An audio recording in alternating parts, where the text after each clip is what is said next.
All right, so this has officially stopped spinning, and you'll see that on the screen you get a write-up of some of the parameters that the thermometer has calculated.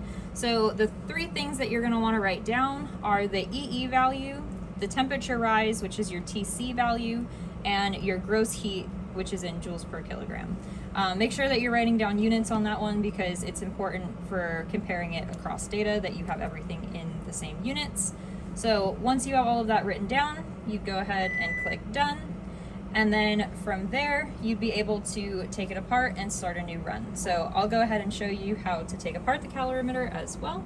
So first thing, you're basically gonna go in like a backwards order to what you went in to put it together. So gear belt comes off. I usually just hang it around the motor in the back.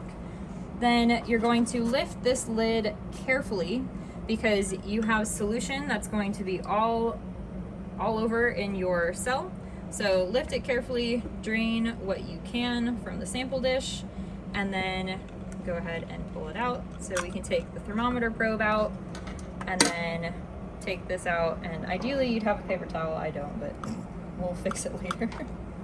And then you take sample cell off, your push rod out, and the cell completely off of this.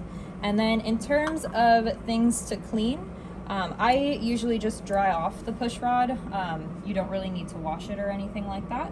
The sample cell, I usually rinse water in it, and when you go to actually dry it, only dry this bell portion.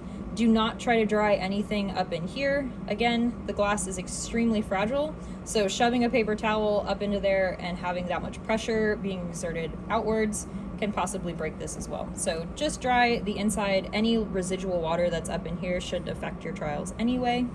And then you can go ahead and rinse the sample dish with water as well. And then from there, you would restart the whole thing, which would be the beginning of the videos. And then the last thing that you'll do is take this out, and this would then go into aqueous waste. And again, like with the sample cell and the sample dish, you can go ahead and rinse this with water and then dry it out before your next run.